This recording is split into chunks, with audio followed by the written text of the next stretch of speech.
마실 다니듯 예, 다녀보는 그 세계 동네 한 바퀴. 경남 도민일보 이현희 기자가 왔습니다. 그저께 지난번에 제주도 처음 가봤다는 얘기를 듣고 너무 실망해가지고 자, 오늘도 어느 도시를 오늘 갑니까? 예, 오늘은 태국 방콕입니다. 방콕, 네. 대한민국 사람들이 가장 많이 가본 도시죠. 그렇죠. 방에 꼭 방콕. 아재 개그 안 했으면 했는데. 저도 안 했어야 되는데 예. 삭제할까 이거? 예, 그럼 방콕 가보겠습니다. 방콕 먼저 간단하게 제가 그 인터넷에 바로 찾을 수 있는 내용 정도로만 네네. 정리하겠습니다. 일단 그 인구가 828만 명. 네, 2010년 기준입니다. 아니 그것도 한 10년 됐네 벌써. 예. 그리고 그 면적이 1,568 제곱킬로미터. 네, 그렇습니다. 해발이 1.5m라고 나오니까 그냥 평평한 동네라고 보면 되겠네요. 네. 자, 제가 이 정도로만 간단히 정리하고 늘 했던 것처럼 키워드로 진행하겠습니다. 네. 예, 첫 번째 키워드가 국경이라고 잡았습니다. 국경. 예, 예. 네. 저희들이 대부분 이제 여행을 다닐 때 이제 한 개 국가나 도시를 이렇게 찍어서 네. 가는 경우가 많잖아요. 네. 근데 이제 한 2, 3개국을 이렇게 일정을 잡으시면은 네. 이제 우리 여행이라는 게 우리가 일상에서 경험하지 못하는 색다른 경험들을 할 수 있는 그렇죠. 그런 경험 기회인데 아, 근데 예. 이제 2, 3개국 정도를 일정을 잡으시면은 우리가 국경을 넘게 되잖아요. 예, 그래도 선뜻 잘 그렇게 잡아지기가 힘들잖아요. 그렇죠. 그렇죠. 예, 예. 국경을 넘죠. 그래서 지난번에 제가 캄보디아 시엠립 시엠립. 이야기를 네. 했습니다. 그래서 제가 그 방콕을 갈 때 네. 이 시엠립에서 국경을 넘어서 방콕으로 들어갔는데요. 네. 그래서 그때 시엠립에서 이제 캄보디아의 포이펫이라는 그 국경 도시가 있습니다. 네. 국경 도시에서 내려서 걸어서 네. 국경을 넘어서 네. 그 버스를 타고 방콕으로 아, 들어갔는데 그래요? 우리가 이제 국경을 걸어서 넘는 경우가 별로 없잖아요, 경험이. 거의 없죠. 예, 예. 그래서 평생 없는 사람도 있을 거예요. 그래서 지금 뭐 우리나라 같은 경우에는 특히 이게 분단이 돼 있으니까 네. 사실상 섬이잖아요. 섬이죠. 네. 그래서 배를 타거나 아니면 이동 수단을 타서 국경을 넘어갈 수밖에 없는데 이 동남아 지역은 걸어서 이렇게 국경을 넘어갈 수 있는 곳이 있습니다. 그래서 네. 뭐 이런 경험들을 한번 해보시면 그게 뭐 대단할까 싶은데 굉장히 좀 짜릿하기도 하고요. 그렇네요. 네. 네. 한 번도 생각을 안 해봤죠. 우리는 국경은 항상 뭔가를 타고 넘어간다고 생각하는데. 그렇네요. 옛날에 그 학교 다닐 때 학교 교실은 무슨 동에 있고 매점은 무슨 동에 있는 경우가 있거든요. 그렇죠. 간혹 그 걸쳐 산 네. 같은 데 짓다 보면은 그것만 해도 막 얘기거리가 많은데 국경을 걸어서 넘어갈 것 같으면은 네네. 그렇네요. 별 생각을 안 해봤는데 예. 그래서 국경. 예. 뭐 방콕 이야기하면서 또 다른 얘기를 조금 할 때 요 얘기는 한번 더 말씀드리고요. 네. 그래서 그런 계획을 한번 세워보시면 여행에 또 색다른 재미를 즐길 수 있다. 애초에, 예. 요 말씀을 먼저 방콕을 이야기하기 전에 예, 혹시 2, 말씀드리겠습니다. 3개국 여행을 이렇게 하실 때 네. 한다라면은 뭐 이렇게 요건이나 이런 것 같은 경우에 좀 더 복잡하거나 그런 건 없나요? 이 경우에는? 그렇지 않습니다. 그러니까 예를 들면 네. 우리랑 수교를 맺지 않은 네. 그 다음에 여권이 발급이 안 되는 경우를 제외하고는 네. 예, 똑같이 출입국 심사를 통해서 네. 여권을 그냥 찍고 네. 가면 됩니다. 딱히 번거로울 게 예. 없네요. 근데 이제 유럽 같은 경우에는 EU 가맹이 다 돼 있어가지고 네. 사실은 국경 개념이 거의 없죠. 그러니까 따로 출입국 심사를 한다든지 이런 게 없어서 네. 그냥 차 타고 쑥 지나갑니다. 네네. 그래서 유럽 여행을 할 때는 요런 경험을 하기가 쉽지 않고요. 네.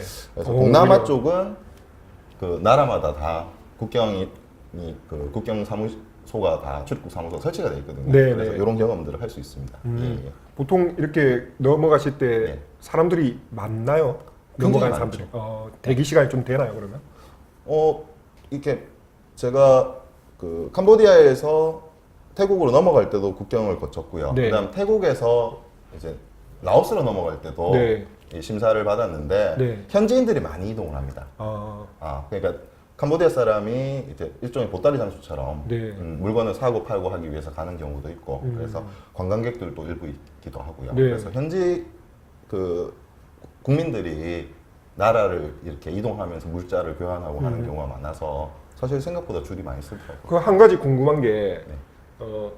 이렇게 이런 국경이 이렇게 막 무슨 담으로 쳐져 있거나 막 이렇게 하지는 않을 거 아니에요. 보통 네. 우리가 지형을 구분을 할 때, 네. 그러니까 뭐 우리도 지금 읍면 그 시군을 구분할 때 보면 네. 큰 산이라든지 예, 예. 강을 경계로 많이 구분을 하잖아요. 네. 마찬가지로 이 큰 강을 경계로 네. 구분을 한다든지 이런 네. 경우가 많고요. 그래서 뭐 우리가 흔히 생각하는 베를린 장벽 같은 이런 게 있는 건 아니고요. 그러니까 심사 안 받고 그냥 쑥 다른 길로 쑥 지나가거나 그러진 않겠나 싶기도 하고 해서요. 그게 갑자기 궁금해서. 현지인들은 그렇게 어. 할 수도 있겠죠. 네. 우리 왜 그 중국하고 북한 사이에 보면 압록강을 뭐 몰래 건너서 이렇게 탈북을 하신다든지 이런 네. 경우가 있잖아요. 근데 이제 주요 도로가 있는 경계에서는 그런 출입국 사무소를 마련해 놓고 역별 네. 심사를 받아서 통과하는 이런 형태고 그 외에 뭐 산이나 강에 벽을 쫙 쳐놓고 있는 국경은 찾기가 쉽지 않죠. 알겠습니다. 갑자기 국경이라는 말을 하기 전까지 네. 진짜 국경을 걸어서 지나가 본다라는 생각을 별로 해본 적이 없는 것 같아요. 그렇죠. 네. 그래서 뭐 공항만 생각하지. 예. 예. 그래서 뭐 영상도 좀 찍어서 이렇게 재밌게 했는데 네. 예. 찍어보기도 하고 이게 굉장히 색다른 경험이더라고요. 한 번도 그렇네요. 생각을 안 해봐서. 네. 그럼 두 번째 키워드는요? 예. 이제 본격적으로 좀 방콕에 대해서 이야기를 해야 될 것 같은데요. 네. 두 번째 키워드는 용광로입니다. 용광로. 예. 예. 방콕은 동남아 관광의 중심지라고 네. 볼 수 있습니다. 그러니까 동남아 지역에서 가장 큰 도시라고 보시면 되는데. 네. 아, 그러면 용광로가 비유인가요? 그렇죠. 예. 예, 예. 큰 그러니까- 제철수가 하나 있는 줄 알고. 예, 예. 그래서 동남아 방콕을 가보시면 딱 느끼시는 게 네. 그러니까 과거와 현대가 어우러져 있고 어. 그리고 모든 인종들이 다 모여 있는 전 세계 여행객들이 네. 동남아 여행의 중심지로 방콕으로 우선 들리는. 그다음에 아까 말씀하셨지만 그 인구가 한 800만, 900만 된다고 이야기를 하는데 네. 우리가 수도권처럼 그 도심권을 전체적으로 다 합치면 1000만이 넘는 인구가 여기 모여 살거든요. 네. 그러니까 굉장히 복잡하고 네. 그리고 방콕에 처음 딱 도착했을 때 느끼는 건 차량 정체가 어마어마합니다. 가는 곳마다 차가 막힙니다. 예. 그 좁은 도심권 안에 네. 그 수많은 사람들 그리고 관광객들이 들어가다 보니까 차들이 쫙 늘어서 있고 역시 오토바이가 같이 뒤 섞여 있는 이런 모습을 볼 수 있거든요. 네. 이렇게 다양한 문화와 사람들이 섞여 있는 거는 방콕의 정치 제도도 좀 그렇습니다. 지금 현재 입헌군주제거든요. 그렇죠. 왕국입니다. 왕국이고 맞습니다. 이제 형식적으로 민주주의를 채택을 하고 있지만 사실은 좀 부침이 많았죠. 지금 수시로 쿠데타도 자주 네, 일어나고. 지금 현재도 뭐 군부에서 네. 장악을 하고 있고 해서 뭐 민주화 지수가 한 102 정도 된답니다. 세계. 100이요. 예. 근데 우리가 잘 아는 뭐 필리핀이나 쿠바보다 훨씬 떨어진다라고 이야기를 하거든요. 그래서 그런 부분에 있어서 어떤 정치적인 제도 자체도 많이 뒤섞여 있고 그리고 태국은 동남아에서 유일하게 독립국가를 계속 유지해 온 나라입니다. 식민지 경험이 없다고요? 예, 식민지 경험이 없습니다. 킥복싱을 잘해서 그러잖아요. 그러니까 그 동남아 쪽에는 이제 영국과 프랑스가 같이 각축전을 벌였는데 네. 세계 그 패권주의 때 각축전을 벌였는데 줄다리기를 참 잘했죠 외교적으로. 그래서 그런 독립국가의 형태를 오랫동안 유지해왔기 때문에 거기에 대한 자부심도 굉장히 강한 나라입니다. 그렇겠네요. 예. 네. 그래서 우리가 흔히 방콕이라고 하는데 네. 방콕의 정식 명칭이 예. 우리 편집 1호기가 수고하시겠지만 제가 한번 읽어보겠습니다. 네. 끄릉탭 마나하콘 아몬 나타나꼬신 마힌타라 유타야 마하딜로폼 노파랏 라차타니 부리롬 우돔 라차니웻 마하사탄 아몬피만 아왓단 사띠 사카타띠아 윗사누감 프라싯이 방콕의 도시 이름의 정식 명칭입니다. 아, 정식 명칭. 예, 김수환무가 생각나죠. 그래서 요 뜻을 어머니 방콕 다녀올게요. 어디? 어디요? 그릉태 만화권. 예. 이거 풀이하면은 네. 천사의 도시, 위대한 도시, 영원한 보석의 도시, 인드라 신의 난공불락의 도시, 9개의 고귀한 보석을 지닌 장대한 세계의 수도, 환생한 신이 다스리는 하늘 위의 땅의 집을 닮은 왕궁으로 가득한 기쁨의 도시, 인드라가 내리고 비슈마 카르만이 세운 도시. 뜻이 이렇습니다.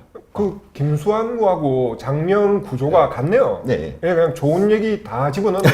예. 오히려 예. 여기서 끝난 게 신기하네요.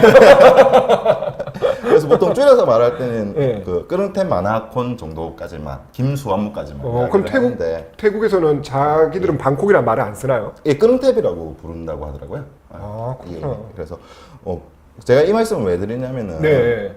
말씀드린 대로 동남아에서 그 세계 제국주의 시대를 거치면서 네. 유일하게 독립국가였다는 데 대한 태국민들의 자부심이 굉장히 강합니다.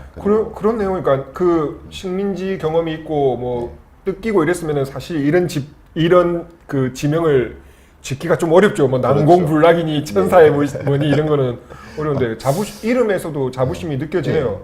다시 부르고 싶진 않습니다. 우리 편집위가 좀 자막으로 이렇게 정리해 주시겠죠. 예. 그런 만큼 조금 이제 주변 국가의 마찰들도 좀 많았습니다. 이 태국에서 침략을 한다든지 네. 이런 역사적인 그 우리 동아시아, 네. 일본과 중국과 그다음 한국의 관계처럼 네. 그렇게 해서 약간 조금 밉상이라는 평가도 받거든요. 그러니까 우리 동아시아 지역으로 따지면 좀 일본 같은 느낌? 그런 느낌들이 있어서 조금 그런 이렇게 것들이 주변 국가들을 낮춰보는 그런 게 있나요? 조금 그런 게 있다고 하더라고요. 그래서 아무래도 경제 수준이 주변에 붙어 있는 이제 같이 국경을 접한 나라가 아까 네. 말씀드렸던 캄보디아, 네. 그다음 라오스, 예. 이렇고요. 그렇기 때문에 자기들이 조금 이렇게 우월감을 가지고 있고 동남아시아에서 축구도 잘하잖아요. 태국이. 이제 베트남한테 이제는 바캉스 화이팅. 그래서 네. 우리가 방콕을 여행 가면 좀 놀라게 되는 게 아까 말씀드렸던 차가 이래 많아? 네. 이런 것도 있지만 아까 전통과 현대가 뒤섞여 있다라고 말씀드렸는데 이제 네. 도심 새로 만든 신도시 지역 도심이 있고요. 네. 그다음에 올드시티라는 구도심 지역이 있는데 이제 보통 저희가 관광지로서 많이 가는 곳은 네. 올드시티 쪽 그쪽에는 그 유명한 불교 사원들, 왕궁들, 네. 그리고 방콕 하면은 네. 가장 먼저 또 오를 수 있는 카오산 로드가 있는 음. 그 지역이고요. 그 다음에 현대적인 그러니까 네. 지금 BTS라고 그 도시 철도가 다니거든요. 방탄소년단 아닙니까? 방탄은 아니고요. 예. 방콕에 이어서 아재 개그가 예. 네. 여기 뭐 국왕 60주년인가 생일 기념으로 만든 도시철도인데 지상철입니다. 지상철. 국왕 정도 되니까 예. 생일 기념으로. 그래서 근데 방콕이 쇼핑의 도시입니다. 또 이 BTS가 다니는 지역을 중심으로 해서 대형 쇼핑몰들이나 백화점들이 늘어서 있거든요. 네. 그래서 뭐 상대적으로 물가도 저렴하기 때문에 특히 그 방콕에 갔을 때 쇼핑은 필수다라고 할 정도로 네. 쇼핑 문화도 굉장히 저희가 생각하는 것하고 다르게 굉장히 네. 세련되고 값비싼 실제 물가가 훨씬 우리보다 낮다라고 이야기하는데 네. 쇼핑몰에 가면 그렇게 차이가 안 납니다. 그 정도니까 예.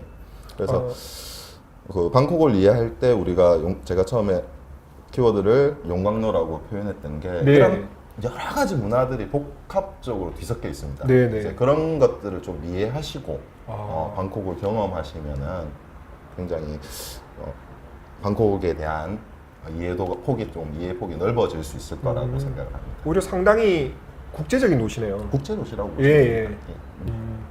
알겠습니다. 그러면은 저희가 그랬잖아요. 세계 도시 한 바퀴는 그 한 번에 하기보다는 두 번에 나눠서 길게 조금 해보자라는 뜻에서 두 회에 나눠서 하기로 했으니까 오늘은 여기까지 일단 정리를 하고 다음 시간에 나머지 네, 키워드를 본격적인 이제 정리를 이야기를 해보도록 하죠.